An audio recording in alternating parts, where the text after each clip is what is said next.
Alright, welcome everyone to our next episode of our Pokemon Emerald playthrough. So we just finished off the gym leader in Fortree City. Winona was a very difficult opponent, probably more challenging than Norman since we had to go through and challenge her 3 times in order to get the victory. But I'm happy that we did, and I think we developed our team fairly well, setting it up for things to come in terms of developing up cast form and having it available as a team member, and then getting Magnemite to evolve into Magneton, as well as Aron evolving into Lairon.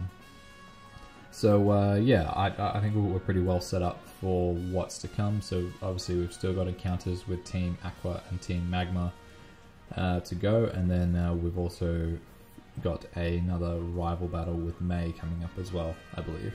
So in this episode we'll be encountering both Team Aqua and Team Magma in different locations, so just progressing the storyline in that sense. No gym leader battles in this episode today, probably next week.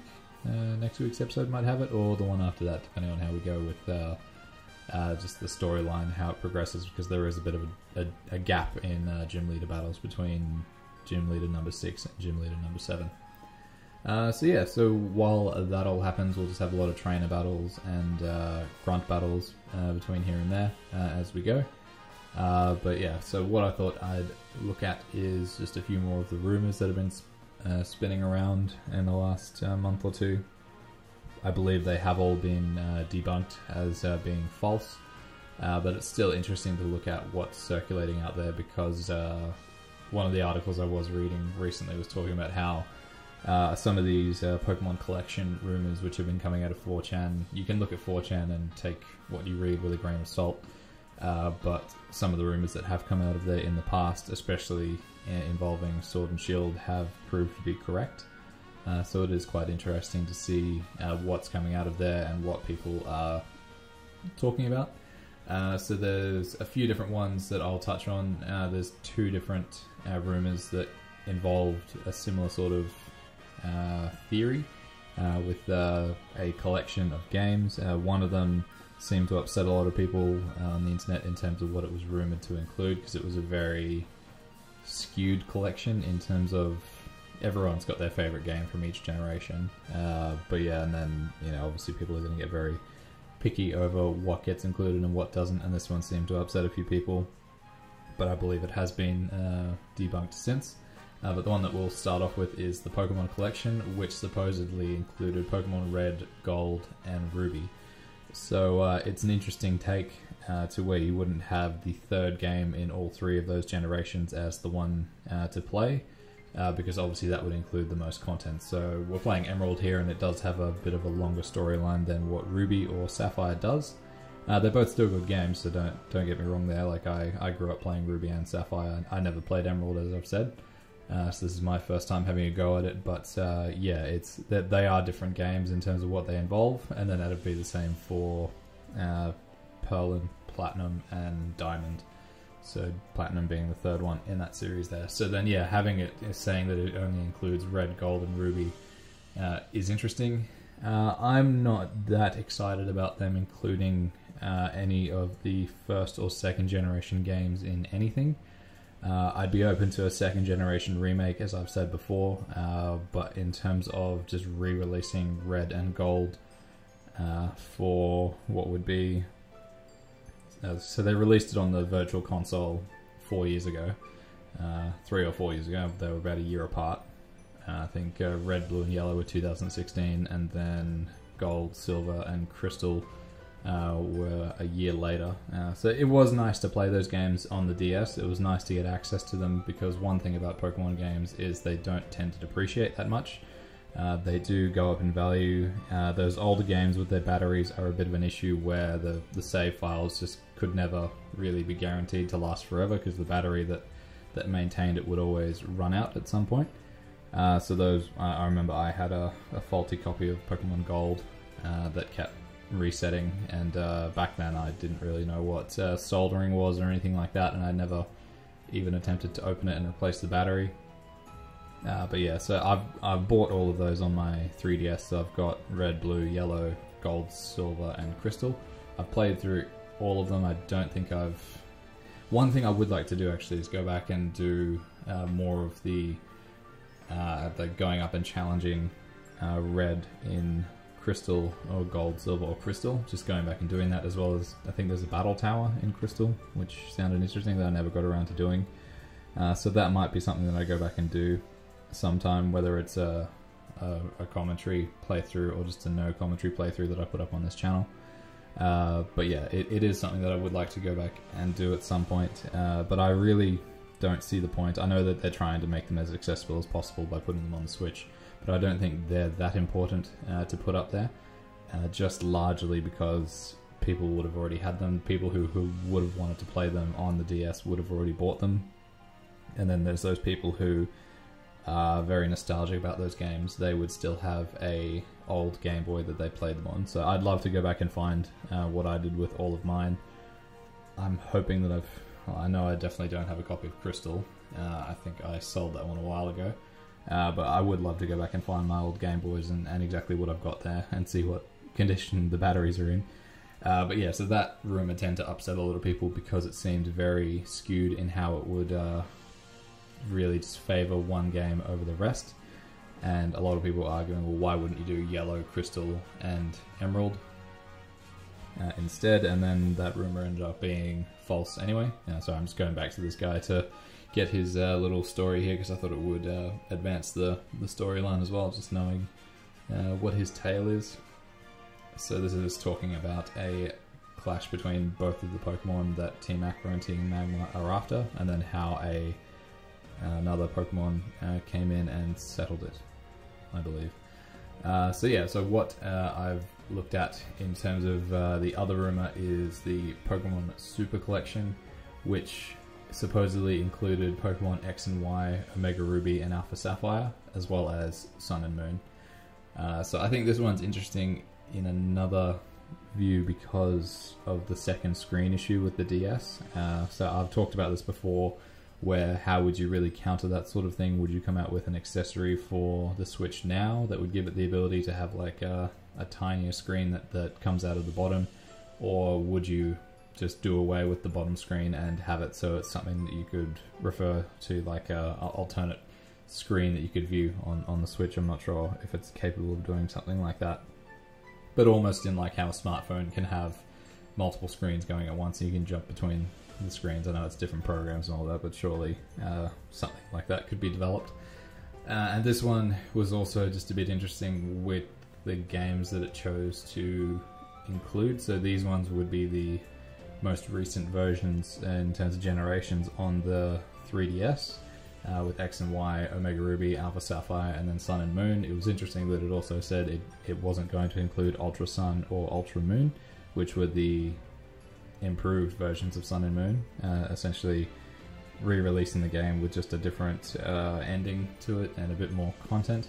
And yeah, it's an interesting choice because I think both of these have a glaring omission, which would be Black and White and Black and White 2, which I think doesn't have that much representation on the stage, because when you look at the eShop, they're one of the games that you can't go and buy a digital copy of, and it's interesting that they haven't gone and just fixed that as an accessibility issue, because yeah, there's a bit of a gap there, which they're probably the hardest games next to Gen 4 to get a non-bootleg or reproduction copy of. So I think they implemented something with the 3DS games where it was harder to make a duplicate or a reproduction copy of.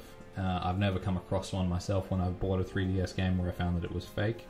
I'm sure there have been some attempts out there where they failed, but I certainly know with I think I bought a fake copy of Black when I was first getting back into Pokemon games. I picked up a second-hand copy of Soul Silver from, must have been JB Hi-Fi I think, or EB Games, and then I think Black 2 was coming out shortly, so I wanted to go back through and play the first Black to get an idea of what the story was, because I was told that it was just a reimagination and a continuation of the game, where they improved a few things and then they continued the storyline. So I wanted to know what I was getting into before I went off and played it.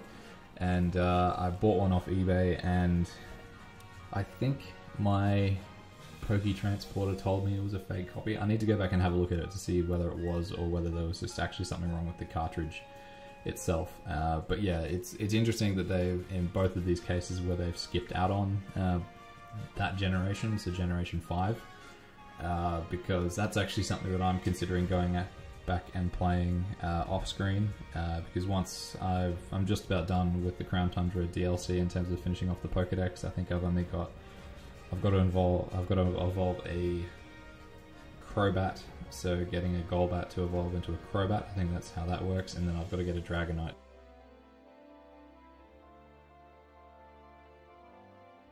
So that's just something where if I get around to being bold enough to do it, I'll do it. And then I'll have finished off the Crown Tundra Pokédex, and then I think I'll be pretty much done with it for a while. I might come back and do the odd Max Raid Adventure, or Dynamax Adventure, whatever the official name is for it. But yeah, so I'd probably go back and do some of those and find some more legendaries if I'm interested in getting them. But then I'm looking at what I'd like to do in between the next release, so which would probably be new Pokemon Snap. So like, I do want to go back and play Mario Sunshine and finish that, and then start off on Mario Galaxy and finish that as well. But I did buy a copy of Pokemon White last year, which I tested to see if it worked, to see whether the person had written me off or not, and it seemed to work, and then I popped it on the shelf and I never touched it again. So what I was doing last year was I was just going through a real collecting phase where I wanted to have essentially every game in the series, and with knowing that they might bring them out again in re-release copies officially, which didn't bother me because like I loved having the hard copy anyway of the original, not for resale value or anything like that, but just for more of having a collection. So I would like to go back and play that, because I did play through Black and then Black 2, but I don't really remember much of the storyline because it was probably about 6 or 7 years ago that I played these games. So I'd like to go back and do those, and then I'm not sure if I'd play anything else. But yeah, so then there's still stuff that I'm looking to put out as official content for the channel, across like Pokemon games and Maple, and then another game that I'm thinking of doing a no commentary series for. But yeah, so that's something that I'd like to do, and I feel like, yeah, I can give Sword and Shield a bit of a break for the time being, and then when I come back to it to do like a playthrough on the channel here, we can have both DLCs included in the storyline. Just, yeah, working out where to slot in the Isle of Armor, but I guess you can choose wherever you want to in terms of including that in there. And yeah, so then I feel like, yeah, Pokemon White, and then I need to get my hands on a copy of White too. I've been looking on Facebook Marketplace and eBay to see if there's a copy, but they are quite expensive. It's amazing what people sell them for. And yeah, there's actually another game which I've been looking at playing because I've heard so much positive remarks about it, which would be Octopath Traveler. So I was looking at buying this game originally when it came out, because I think I was still playing Maple a little bit, but I wasn't really playing that much else on my Switch, and I wanted to find something to do on it, because this is before, I think it came out before Let's Go Pikachu and Let's Go Eevee. But yeah, I wanted to find something to play, and I was looking at it and I was like, oh, I know it's a Square Enix game, and you know, normally they tend to hold their price pretty well, and it's something where maybe it is worthwhile just buying it now, but I might try and wait for it to go on sale. And I did see it go on sale a couple of times, but it was only like a slight discount. And then recently I was like, you know what, I actually want to play through it. I played the demo, I liked it, I want to go and buy it. I started looking around for places to buy it, and I cannot find it anywhere as in terms of like a physical copy on the shelf. And the only place where I could find it secondhand, I looked on Facebook Marketplace and people were selling it without the case and all of that, and I don't like buying games without their hard copy case. It's just, I like getting the whole package. And I could find it for $74 at EB Games secondhand, and that's it. And then I was like, alright, well, let's see what the Nintendo eShop's selling it for. And they're selling it for $90, so full retail price. And I was like, wow, okay, so this game's been out for, I think it's probably been out for about 2 years now. and yeah, so they're still selling it for that much. So that's another, I guess it's Nintendo games in general. If it turns out to be a good game, they do hold their price. And yeah, black and white, especially the second versions of them do hold their value quite well. So obviously I did buy black 2 when it first came out, and I wish I'd just gone and bought white 2 at the same time. I think I did consider buying both of them because I wasn't sure which one I really wanted to play. But yeah, then it ended up just never committing to it because yeah, I think I dropped out of it for a while, and like I did play through them from time to time, but then I think I started training to 250 in Maple, and then I ended up buying into Sun and Moon when it came out. I didn't make the same mistake with Black 2 and White 2, where I started off with Sun, then I left it at that, and then I ended up buying Moon when it was on sale, and I got it for $20 or something like that. But I'm not sure if they were considered to be the same in terms of quality. But maybe I just wasn't paying attention at the time when they would have been on sale. So yeah, so we've just had a rival battle there with May, and I'm not sure how many more are left to go with her, to be honest. But yeah, now I'm just going to go check on something, because I think this is a comment that I made with in the previous episode in terms of not knowing where to go, because I think the storylines are a little bit different between Ruby and Sapphire and Emerald. So this is the Aqua hideout, and for some reason, yeah, you can't get in there, but these guys pretty much tell you pretty much where you're meant to go, so we have to go back to Mount Chimney and use the magma pass that we were given at Mount Pyre. So yeah, we'll head there and do what we have to do there. But yeah, it's a slight variation in the story, so I think that's I think this is where we were just I capped this off because I think I did this in between episodes. But yeah, so we'll head off that way, and I believe I'm subbing out. Yeah, I think I'm subbing out Geodude, yeah, for a flying type Pokemon. So I'm not sure what I will use as my permanent flying type. Maybe I will just use Wingull, but if I can come across something else that might be decent enough to use.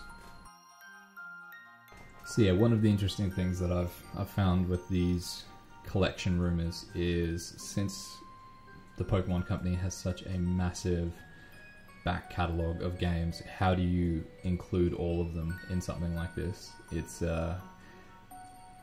interesting because you look at how they've excluded the 5th generation in terms of Black and White and Black and White 2 in that rumor. But then I was trying to compile a list of like, well, what would I want to see in a collection? So I wouldn't care if they included, you know, Yellow and Crystal again in like a collection, and then put Emerald in there, and then if they worked out a way around the second screen, you should put Platinum in there. And then what would they do with Black and White and Black and White 2? You know, would you do something where you would have 2 different copies? So you'd have Yellow, Crystal, Emerald, Platinum on the copy regardless, and then you'd have a choice of going, would you want to go White and White 2, or would you like to go Black and Black 2, and then toss X and Y on there as another thing. So then X is on one, Y is on the other. Would you, yeah, and then would you include Omega Ruby Alpha Sapphire, and then would you include Sun and Moon? Because like thinking about how many games is on that one cartridge, that's a lot of content. So if you use like the Mario 3D collection as a prime example, they had 3 games on there. So Mario 64, Sunshine, and Galaxy, and then maybe in 5 or 6 years time, or 10 years time, when they do the next anniversary, they might re-release it again and they'll put Odyssey on there, and then maybe Galaxy 2. So who knows, because like in that example as well, they did leave out Galaxy 2 as a game to have on there, which is certainly an interesting choice. But yeah, it makes me think, like, what would they weigh it up as being something where, like, what would the prime number be of them having a certain amount of games on a cartridge, or would they split it up into different generations? Because there is a lot of content there, but ideally I'd look at it, and I think the article that I was reading sort of references as well, where I think that Pokemon Red, Blue and Yellow have certainly had enough coverage with their remake with Let's Go Pikachu, Let's Go Eevee. If they do end up coming out with a Gen 2 remake in the Let's Go form, then I certainly think that Crystal, Gold and Silver have had their coverage, especially being released on the Virtual Console on the 3DS as well, because let's not forget, like, the 3DS did sell very, very well, and the intention behind what they did with releasing it on the Virtual Console is because the back communication to the cartridge games was not possible. So they needed a way to reintroduce Red, Blue and Yellow, and then Gold, Silver and Crystal for people to be able to transfer them through to Pokemon Home through the, I think the Pokemon Transporter does that, where it drops it into Pokemon Bank and then you can transfer it into Pokemon Home. And then they didn't need to worry about Gen 3 because they had Omega Ruby Alpha Sapphire, which you could transfer the majority, well, all of the Pokemon that you can run to in this game. You can get them in Omega Ruby or Alpha Sapphire, depending on which game you bought. So the only generations that it's hard to get stuff off is Gen 4 and Gen 5, where it takes a ungodly amount of time to transfer stuff from one spot to another. And then, then you can just move them freely, but you can't move them back. So yeah, I certainly think that Gen 1 and Gen 2 have had their good coverage. Gen 3 certainly has as well, because they've received a remake. So then I'd probably focus on Black and White, and then X and Y in terms of needing coverage there. But then it all comes full circle back around to what do you do with the second screen. So that's probably a bit of a headache that they're dealing with right about now. But yeah, so that's pretty much my view on what it would be.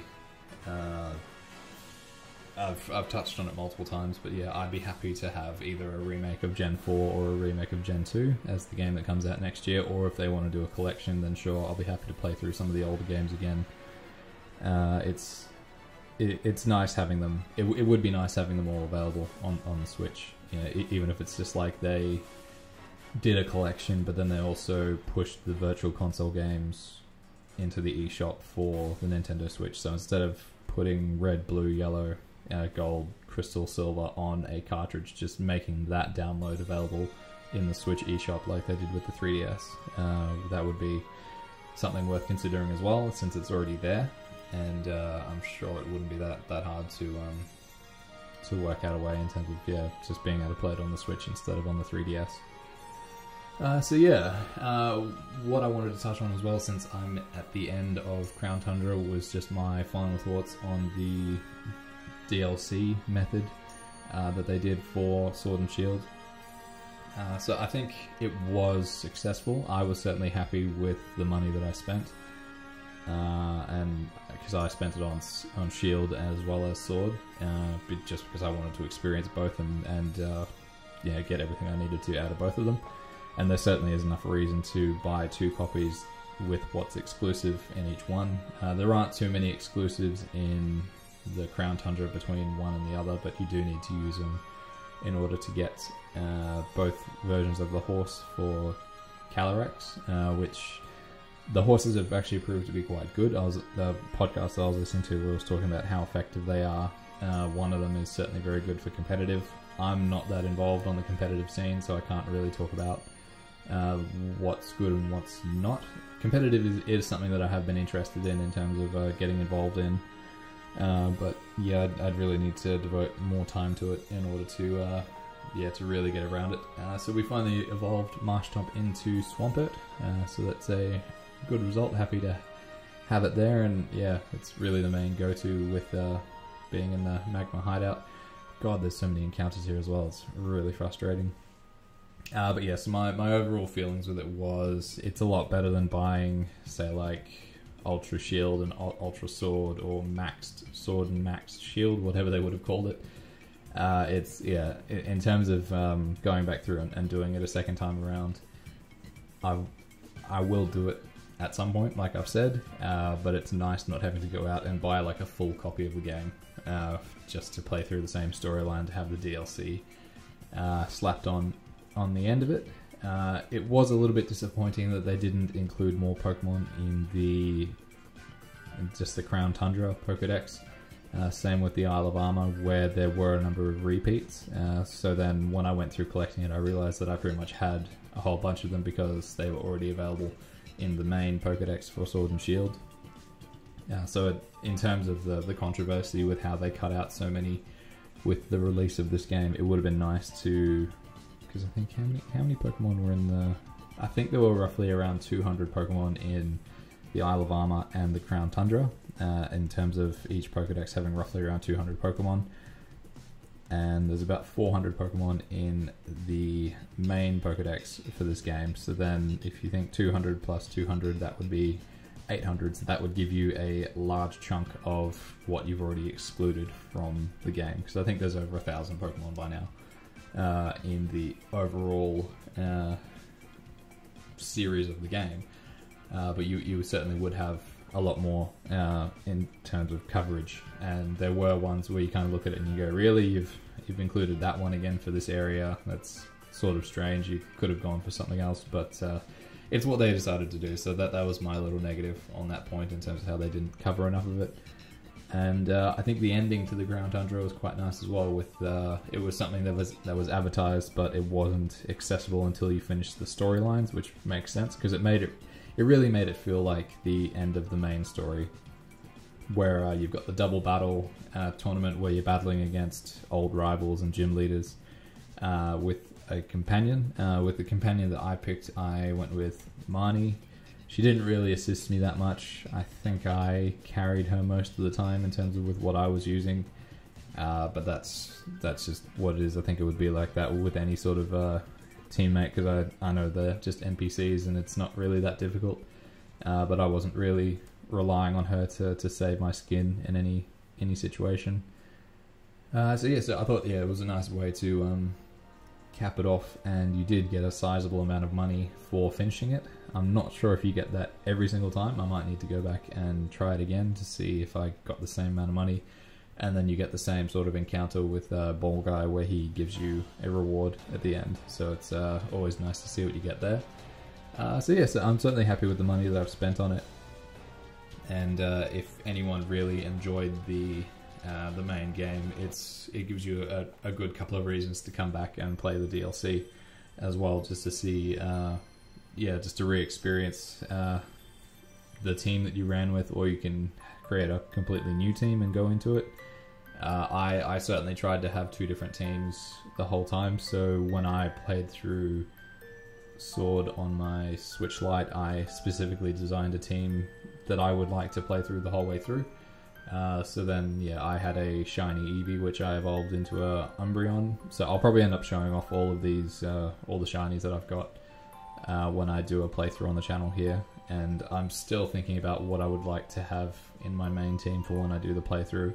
But what I'm thinking about doing, and it might be a little bit controversial to some people, is I'm planning on moving the entire collection that I've got and completing the Pokedex very early on, so then I can get things like the shiny charm and all that once I go through, and just not going through and catching everything. I'll go through and effectively finish off my living decks, because there are a few Pokemon that I'm missing in Shield where I've just evolved them and I haven't gone through and gotten the baby form of them, or just like the pre-evolution form. It'll be a nice way to finish off my living decks in that sense, and then have everything there. And then what I will do is I'll probably drop in a few Pokemon from the end game sort of stuff that I've never run with in an actual playthrough. So one of the ones that I'm wanting to use is like Metagross. I think that's I know it's like a pseudo legendary, and it might make the playthrough a little bit easier than what it would be if you weren't running through it, because obviously it's not available to you that early in the game. But it would be nice to just run through with a team of Pokemon that I never used before, and it's hard to do that when you don't run into them early enough in the game, and you really need to use like a universal randomizer to normally run through with them. So that's what the plan is there. And if you are still on the fence about buying into the DLC, I certainly would recommend it, and maybe it will go on sale at some point. I can't really see them doing it anytime soon, since it's only really just come out in the last month. I'd certainly recommend it to anyone who wants to continue enjoying the main game. And I think one of the real nice additions to the Crown Tundra is the background music. So that's what's been playing the last couple of episodes in the background of these videos. I'm not too fond of the old music, which is why it's never really featured since the first or second episode of this playthrough. It's not really me, and I think they've done a great job with really all of the music in Sword and Shield, but I really found the Crown Tundra's ones to be nice and soothing, I guess, and just really it really set the tone for the overall area. And I know I've referred to that previously, but I think that was just one of my my big talking points that I found from it. What I'm doing right here is I got really sick of the encounters, so what I wanted to do was go back and just buy a couple of supplies like burn heals and then some super repels, because it's one of the things that really grinds my gears about these older games, just with the crazy encounter rate when you go into places like especially caves, where you just get swamped with Zubats or Geodudes or what have you.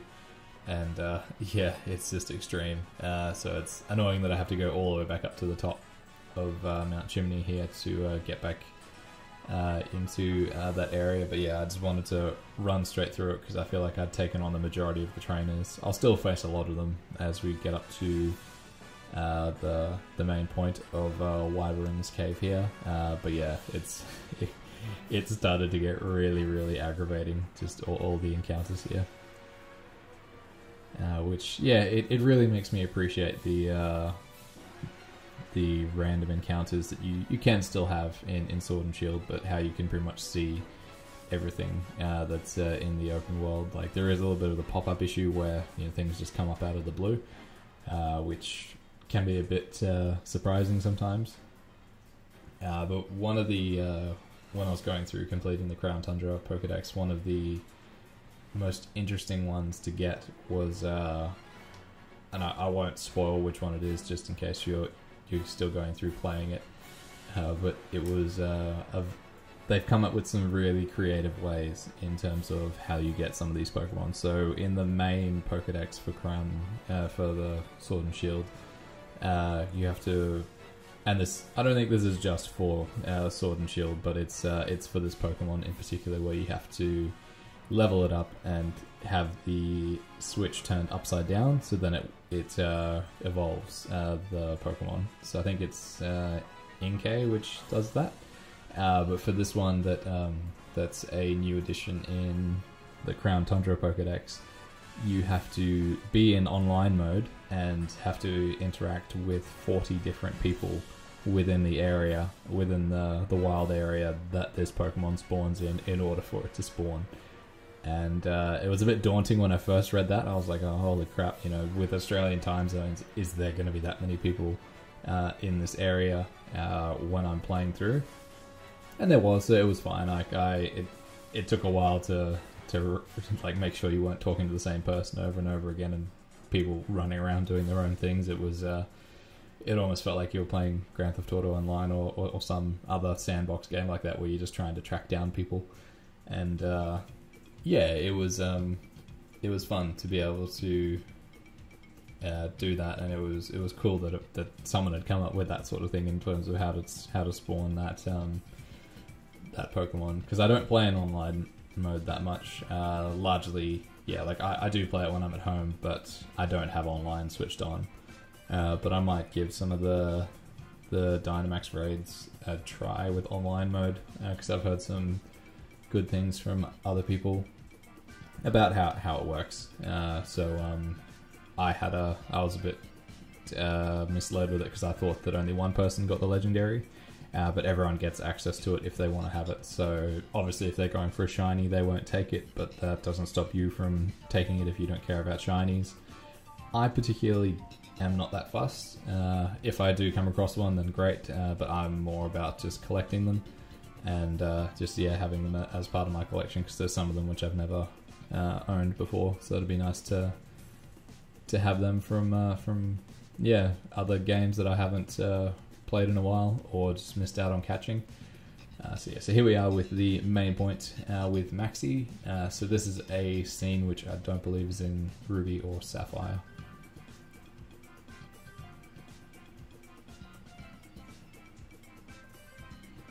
Because I believe in Ruby, which involves Groudon, you normally encounter him in a different area. It causes the same thing where he disappears like this.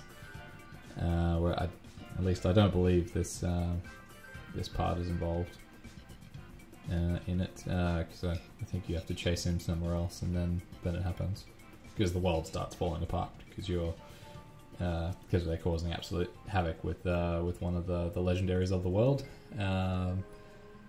So then we've just got to take him on here, and then in the next episode I think we run into Team Aqua back at the base that I tried to get into earlier in this episode. So just going back on that one Pokemon, it was really cool that they'd come up with that, and to encounter or interact with everyone in order to get it to spawn. So I thought that was just a nice little touch, rather than just going to X wild area field and in the right weather and catching something, which what a lot of them was. It was creative, so it's neat when they come up with those sorts of things. But yeah, so guys, that's where I'm going to leave the commentary for this episode. So in the next one, as I said, we'll be going through and taking on more of Team Aqua, and depending on how long that part of it takes, we may not have a gym battle in there, or we might, depending on how we go. So thank you very much for watching. Leave your thoughts on what the Pokemon collection should be if they are coming out with one for next year. I'm always interested to see what other people think. It was fascinating to see how upset people got with that rumor that it was only red, gold, and ruby. It certainly drew out some clear feelings people held about it, especially if they were more fans of the third version, or of blue, silver, or crystal in this sense, or sapphire, or emerald. So, or yellow for that fact. For me, I think blue will always have a soft part in my heart, because that's the first Pokemon game that I played. And then I didn't finish yellow for many years after that, because I think I went from blue straight onto gold and silver, and then pretty much skipped out on yellow as a whole. But I did go back and play it on the virtual console and completed it. But yeah, it's always interesting to see what people's favourites are, and for what reason. And if it came down to gold, silver, or crystal, I would definitely go with crystal, just because of how they've just a few of the differences they made with the overall story, just the minor changes that they made to just a few quality of life things. But yeah, so thank you very much for watching, and I'll catch you guys in the next one. See ya.